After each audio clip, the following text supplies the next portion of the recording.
Hello जय हिंद दोस्तों, आप सभी का स्वागत है आपके अपने यूट्यूब चैनल नौकरी तक पे। हम पुनः उपस्थित है एक नए वीडियो में और ये आज का सबसे ताज़ा खबर और बेस्ट न्यूज़ और कहीं ना कहीं खुशखबरी के लिए है। ये आप खुश हो जाइए, कहीं ना कहीं आप तमाम 38 जिला के अभ्यर्थी के लिए और आप सभी की जीत हुई है। चूँकि बीते दिन 13 दिसंबर को आंदोलन महाआंदोलन था डाक बंगला चौराहे पे, इसी का प्रभाव है जो 7वें चरण बहाली बहुत जल्द आपको देखने को मिलेगा। विज्ञप्ति आपको बहुत जल्द इसी साल देखने को मिलेगा और साथ में नियमावली, उन तमाम बिंदु पे हम बातें करेंगे। उसी में मैंने कुछ पॉइंट लिखा है, आप देख भी चुके होंगे। तो आप लोग वीडियो अच्छा लगे तो वीडियो को लाइक शेयर सब्सक्राइब करना ना भूले।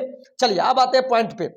अभी आपको पता है डाक बंगला चौराहा वो नाम चिन्ह जगह जिस जगह पे हमेशा आंदोलन होता आया और विद्यार्थियों ने तो बहुत अच्छा काम किया और इसी का प्रभाव है आपको इस साल के अंत तक जो अगली कैबिनेट होने वाली है, मैंने क्या लिखा, अगली कैबिनेट में लग सकती है मुहर। मैंने क्या लिखा, ये लास्ट पॉइंट पढ़िए, अगली कैबिनेट। ऐसा सोचा जा रहा था जो पिछला कैबिनेट हुआ था 12 दिसंबर को, उसमें मुहर लगेगी, लेकिन ऐसा नहीं हुआ। लेकिन विद्यार्थियों का और तमाम अभ्यर्थियों का जो आंदोलन हुआ है और आंदोलन का प्रभाव देखिए, और खासकर अभी शीतकालीन सत्र चल रहा है, आज चौथा दिन है। 3 दिनों से या बीजेपी हो या और भी सीपीआई एमएलए पार्टी हो, वो सब प्रश्न पे प्रश्न पूछे जा रहा है, 7वां चरण बहाली कब देंगे आप 7वां चरण बहाली। तो इसी को देखते हुए विभाग ने, शिक्षा विभाग इस चीज में जुट चुकी है और उस पर काम भी चल रहा है। शिक्षक बहाली में जुटा शिक्षा विभाग और साथ में उन्होंने साफ कहा है कि इसी माह के अंत तक आपका नियमावली 2022 जिसके आधार पर 7वां चरण बहाली होगा, या कहें उसमें प्राथमिक का हो या मध्य स्कूल का हो या माध्यमिक का हो या उच्च माध्यमिक का हो, यानी पहली से लेकर 12वीं तक का बहाली जो 7वां चरण में देखने को मिलेगा, तो उसमें उसके लिए नियमावली चाहिए और नियमावली पे आपको बहुत जल्द मुहर लगेगा। और जो नियमावली है ये मुहर कब लगेगा, उसकी जो अगली कैबिनेट है, आप जब देख लीजिए, जब आपका कैबिनेट की बैठक हो, जब अगली कैबिनेट इस साल में होने वाली है, तो कैबिनेट की बैठक में आपको मुहर लग जाएगा और कहीं ना कहीं आपको कुछ ही दिन बाद आपको विज्ञप्ति भी आपको देखने को मिलेगा, विज्ञापन। वो भी क्या, 7वां चरण शिक्षक बहाली बिहार में जो होने वाला है। तो कहीं ना कहीं ये बहुत अच्छी बात है, गुड न्यूज है। तो आप लोग, आपकी जीत हुई है, आपको बधाई हो और माता रानी इसी तरह सद्बुद्धि हमारे शिक्षा मंत्री को देते रहे और आप लोग कोई बेरोजगार नहीं रहे, सब शिक्षक बन जाए। तो इसके लिए धन्यवाद के पात्र है शिक्षा मंत्री जी भी। अभी तो न्यूज है, न्यूज में यही कहे, यही सुने हैं, तो हम आपको बताने का प्रयास कर रहे हैं और इसका दिमाग नहीं पलटे। खैर एनीवे, तो नियमावली पर जल्द मुहर लगेगा अगली कैबिनेट में। उसके साथ ही यहाँ ये भी लिखा हुआ है, तीसरा पॉइंट देखिए, साल के अंत तक मतलब ये दिसंबर मेला चल रहा है और ये लास्ट महीना है इस साल का 2022 का, तो इस साल के अंत तक आपको विज्ञापन भी देखने को मिलेगा।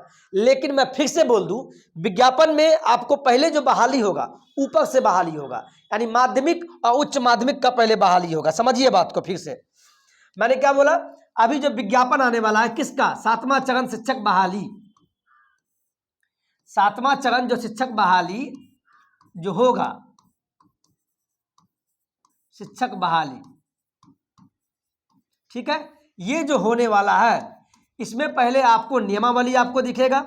नियमावली अगर इस साल नियमावली आती है तो 2022 कहलाएगी, चूंकि 2022 है, अगर इस साल आई तो नियमावली 2022 कहलाएगी और इसी के आधार पे 7वां चरण शिक्षक बहाली होगा। ये जो बहाली होगा, इसमें पहले मैं आपको बता दूं, इसमें पहले आपका जो भी एसटीईटी पास है, STET state teacher eligibility test, ये जो पास है, इसमें भी 2 पेपर होता है। मैं फिर से बोल दूं, पेपर 1 और जो पेपर 2 पास है, जो पास है वो समझ गए होंगे। एसटीईटी जो पास होंगे तो उनका बहाली कहाँ होता है, पहले ये बताइए। जो एसटीईटी पास है, जो पेपर 1, आपको हम याद करवाने के लिए बोल रहे हैं, फिर से यहाँ देखिए, जो एसटीईटी पास है बिहार राज्य का, एसटीईटी जो पेपर 1 पास है, पेपर 1, तो उनका बहाली होगा माध्यमिक में। माध्यमिक कहने का मतलब हाई स्कूल में, माध्यमिक स्कूल में, जो बराबर हम बोलते रहते हैं, यानी 9वीं से लेकर 10वीं तक के विद्यालय में होगा, ठीक है। और जो एसटीईटी पेपर 2 पास होंगे, पेपर 2, तो उनका बहाली पता है कहाँ होगा, उनका होगा +2 स्कूल में, +2 स्कूल में, जिसको बोलते हैं उच्च माध्यमिक। क्या बोलते हैं, उच्च माध्यमिक। तो पहले जो बहाली होगा, जो विज्ञापन निकलेगा, वो विज्ञापन पहले इनका होगा 9वीं से लेके 12वीं तक का। फिर से हम बोल रहे हैं, जो एसटीईटी पास है ऊपर से बहाली स्टार्ट किया जाएगा। और कहीं ना कहीं जो अभ्यर्थी एसटीईटी पास है, आप सोचिए वो सीटेट भी पास है, प्राथमिक भी पास किए हुए हैं, सीटेट में पेपर 1 और पेपर 2 भी पास किए हुए हैं।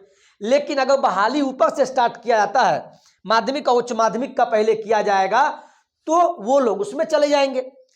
यानी वो लोग माध्यमिक और उच्च माध्यमिक में जिसका होना होगा हो जाएगा। तो कहीं ना कहीं सीट तो ऐसी खाली हो जाएगा 80,000 लगभग। माध्यमिक और उच्च माध्यमिक में जो बहाली है उस चीज को समझिए। जो बहाली है लगभग 1 लाख, यानी इतना 1,20,000 इतना लाख बहाली होगा। किसमें बहाली होगा? ये बहाली होगा माध्यमिक यानी हाई स्कूल और प्लस उच्च माध्यमिक में होगा। उच्च माध्यमिक में होगा। हम देखिए बेसिक से आपको समझा रहे हैं, कोई कंफ्यूजन नहीं होना चाहिए। यानी इसको बोलते हैं हाई स्कूल हो गया 9वीं से लेके 10वीं तक, और ये 9वीं से लेके 12वीं तक के स्कूलों में बहाली होगा। क्योंकि जो भी, और सीट कितना है 1,20,000 पे बहाली होगा। सोचिए जब 1,20,000 अभ्यर्थी अगर ऊपर से बहाली होगा और ये एसटीईटी पास किए होंगे और 1,20,000 अगर चले गए सब माध्यमिक से लेके उच्च माध्यमिक में, तो ये बताइए जो बचा 1 से लेके 8वीं तक के जो शिक्षक बनेंगे और जो सीटेट पास है पेपर 1 कहे या पेपर 2 कहे, तो इसमें सभी का बहाली हो जाएगा। क्योंकि ये स्टेट वाले जो बहाली होंगे वो तो ऑलरेडी पास है एसटीईटी, तभी बहाल होंगे, और वो सीटेट भी पास है। जब इसमें वो घुस जाएंगे हाई स्कूल और माध्यमिक वाले उच्च माध्यमिक में, तब तो वो 1 से लेकर 8वीं में नहीं आएंगे। तो इसका मतलब है कटअप भी आपका कम हो जाएगा। ये खुशी की खबर है। आपको कोई अगर बगला रहा है, कोई गलत न्यूज देगा तो उससे हटिए, उसका वीडियो मत देखिए। कोई बोलेगा नहीं पहले प्राथमिक का बहाली हो जाए। अगर पहले प्राथमिक का बहाली होगा साहब, मान लीजिए पहले बहाली, आप कुछ समझाना चाहते हैं, मान लीजिए पहले प्राथमिक का बहाली कर दिया, ठीक है, जल्दीबाजी में। प्राथमिक कहने का मतलब हुआ 1 से लेकर 8वीं तक का जो शिक्षक बनेंगे, तो इसमें तो सब आ जाएंगे, ना, जो सीटेट किए हुए हैं, जो बीटेट किए हुए हैं, जो एसटीईटी किए हुए हैं। एसटीईटी वाला भी इसमें घुस जाएंगे, जो छठे चरण में हुआ था गलती सरकार से। क्यों भाई? सरकारी नौकरी सभी को चाहिए, पहले आओ पहले पाओ। आप जहां उसकी वैकेंसी आएगी वहीं जाएगी। अगर प्राथमिक का आएगा तो चूंकि स्टेट वाला सीटेट भी पास किए हुए हैं, तो वो घुस जाएंगे 1 से लेकर 8वीं में। और जब बाद में अगर एसटीईटी का बहाली करता है, यानी माध्यमिक और उच्च माध्यमिक का 9वीं से लेकर 12वीं तक का, तो उसमें तो जो सीटेट पास किए हुए हैं उसमें से 90% तो एसटीईटी नहीं पास किए हुए हैं। तो फिर माध्यमिक और उच्च माध्यमिक में सीट खाली रह जाएगा और सीटेट बीटेट वाले सब फेंका जाएंगे। इसीलिए सरकार का जो नीति है, पहले ऊपर से 9वीं से लेकर 12वीं तक का बहाली, उसके बाद अगर प्राथमिक का कर रहा है तो कहीं ना कहीं बहुत अच्छी बात है, आपका कटअप कम हो जाएगा और सभी अभ्यर्थी बहाल हो जाएंगे। ये बहुत अच्छी बात है, इसका प्रशंसा हम कर रहे हैं। वाकई में मुझे बहुत खुशी हुआ। ठीक है, चलिए अब आते हैं मुद्दा पे। मुद्दा से हम लगता है भटक गए। अगर भटक गए हो तो माफ कीजिएगा, भटके नहीं है, आपके नॉलेज के लिए बता दिए। तो नियमावली आपको इस साल के अंत में मिलेगा, वो भी अगली कैबिनेट जब होगी उसमें देखने को मिलेगा। और साथ में साल के अंत तक आपको विज्ञापन भी देखने को मिलेगा। विज्ञापन किस चीज का भाई? 7वां चरण शिक्षक बहाली का। हो सकता है उस विज्ञापन जो 7वां चरण का विज्ञापन निकलेगा, विज्ञप्ति जिसको बोलते हैं, विज्ञापन, उस विज्ञापन में जो निकलेगा, हो सकता है हम सरकार से अनुरोध करेंगे विज्ञापन में आप सभी का निकालिए, प्राथमिक का भी निकालिए एक साथ, प्राथमिक का निकालिए, माध्यमिक का निकालिए, साथ में उच्च माध्यमिक का भी निकालिए। यानी एक साथ अगर 1 से लेके 12वीं तक शिक्षक बनने के लिए अगर एक साथ निकाल देगा तो सभी बच्चों में खुशी का लहर दौड़ जाएगा और विश्वास हो जाएगा कि वाकई में बहाली होगा। और सरकार ने यह भी कहा है कि विज्ञापन निकालने के बाद, विज्ञापन जैसे ही निकला, मान लीजिए विज्ञापन दिसंबर में आया, अभी आया, इसी साल आया, तो सरकार ने बोला है विज्ञापन निकलने के बाद उसके 4 महीने के अंदर सबका बहाल कर देंगे। ये भी सरकार बोली है, चाहे इसको लॉलीपॉप समझे जो कहे, विज्ञापन जिस दिन निकलेगा उसके 4 महीने के अंदर आप बहाल हो जाएंगे। 4 महीने के अंदर आप बहाल हो जाएंगे। आप बहाल हो जाएंगे,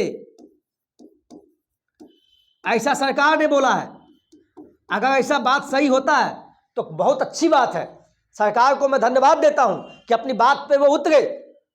लॉलीपॉप देने का काम मत कीजिए, लेकिन लॉलीपॉप तो नहीं होगा क्योंकि शीतकालीन सत्र था, नहीं तो फिर मार्च में आपका विधानसभा सत्र चलने वाला है, तो ऐसी गलती वो नहीं करेंगे क्योंकि जवाब देना होता है साहब। तो विज्ञापन इसी साल के अंत में आपको हो सकता है, ऐसा बोला गया निकले। और जैसे ही विज्ञापन, और विज्ञापन पहले किसका निकलेगा, वो सोच रहे हैं पहले माध्यमिक और उच्च माध्यमिक का निकालें, लेकिन नहीं, हम सरकार से विनम्र निवेदन करेंगे, आप अगर निकाल रहे हैं तो प्राथमिक से लेके माध्यमिक होते हुए उच्च माध्यमिक सबका एक साथ निकाल दीजिए। हाँ, बहाली आप पहले एसटीटी वाले को कीजिए, यानी माध्यमिक और उच्च माध्यमिक का कीजिए, उसके बाद आप कर दीजिए इसका, इनका भी कर दीजिए, क्योंकि ऐसे में सभी का फायदा हो जाएगा, है ना। आप समझिए बात को। और उन्होंने बोला विज्ञापन के 4 महीने के अंदर, जब विज्ञापन निकलेगा उसके अंदर ही आपका बहाली कर देंगे, अगर विज्ञप्ति आज निकला तो, समझ गए ना। चलिए, तो यही आज का न्यूज था, कहीं ना कहीं आपको बताने का प्रयास किया, और साफ लिखा हुआ यहां देखिए, पहले हाई स्कूल का यानी 9वीं से 10वीं, और बाद में +2 स्कूल, यानी पहले जो बहाली होगा हाई स्कूल और +2 का बहाली निकलेगा, जैसे ही नियमावली निकलेगा उसके बाद आपका वही लिखा एसटीटी अभ्यर्थियों का पहले मौका मिलेगा, और उसके बाद प्राथमिक वालों को मौका दिया जाएगा, प्राथमिक यानी 1 से लेकर 8वीं तक के अभ्यर्थियों को मौका दिया जाएगा। ठीक है, तो यही आज का न्यूज था। और शिक्षक बहाली में जुटा शिक्षा विभाग, ये कहीं ना कहीं बहुत अच्छा खबर आज निकल के आया, और न्यूज 18 पे हमारे जो रजनीश भैया उन्होंने भी चलाया है, तो आप देख लिए होंगे, लेकिन उसका हम विश्लेषण करते हैं, मेरा अपना मानना है, चूंकि आप लोग को समझ में आवे, किसी की बातों में मत जाइए। एज अ शिक्षक हम बोल रहे हैं, अगर ऊपर से होगा हम फिर बोल रहे हैं, पहले 9वीं 10वीं 11वीं 12वीं का हो गया, इसके बाद नीचे वाले का होगा, तो कोई बच्चा खाली नहीं बैठेगा, सबका बहाली हो जाएगा। मैं चैलेंज करता हूं, जिनका कम भी परसेंटेज बन रहा है सबका हो जाएगा, ये मेरा अनुमान नहीं, मेरा आत्मविश्वास बोल रहा है साहब। अगर वाकई में वीडियो अच्छा लगा तो इस वीडियो को आप शेयर कर दीजिएगा अपने दोस्तों के बीच, जिससे हमें मोटिवेट मिले। ठीक है, तो वही लिखा हुआ शीतकालीन सत्र के बाद किसी भी दिन, चूंकि शीतकालीन सत्र 19 को खत्म हो जाएगा, और जैसे ही सत्र खत्म होता है कुछ ही दिन में, इस साल के अंत में ही आपको औपचारिक घोषणा हो जाएगा 7वां चरण का, 7वां चरण शिक्षक बहाली का, और समान काम समान वेतन, उस पर ही बात चल रहा है, और ये होना भी चाहिए। रीजन क्या है, क्योंकि कुछ शिक्षक का पेमेंट ज्यादा होता है, कुछ का कम होता है, ऐसे में क्या होता है, शिक्षक में दुविधा की स्थिति हो जाती है। तो सरकार से हम अनुरोध करेंगे ऐसी गलती नहीं करें, क्योंकि हम भी टीचर है, हमारे भी कोई सीनियर है, इसमें सीनियर जूनियर हो जाता है, तो ये नहीं होना चाहिए। विज्ञापन इसी माह आपको दिखेगा, और मार्च तक शिक्षकों की बहाली होगी, किसका, पहले एसटीटी वालों का होगा, फिर उसका प्राथमिक का होगा। ठीक है, विज्ञापन जारी होने के 4 महीनों के अंदर बहाली होगी। यही आज का न्यूज़ था, कहीं ना कहीं आपके लिए खुश खबरी है। आप पॉजिटिव देखिए, आप निगेटिव सोचने वाले इसको निगेटिव लेंगे, आप पॉजिटिव सोचिए, पॉजिटिव बोलने वाले कम मिलेंगे और पॉजिटिव सोचने वाले भी कम होते हैं। जो लोग आंदोलन में गए तो क्या वो पॉजिटिव सोच के होंगे तभी तो गए, तो आप पॉजिटिव लीजिए कि भगवान करे निकल जाए बहाली, और जहां तक न्यूज़ से लगता है कि अब आ जाएगा, क्योंकि ये इसका मामला ही कुछ गर्म आ गया है, और आए दिन शिक्षा मंत्री का बयान भी अब साफ सुथरा आ गया, अब दिनों में आ गए, पहले महीनों में बोलते थे, अब दिनों में आ गए। ठीक है, चलिए आज के वीडियो में इतना ही। जय हिंद, जय भारत।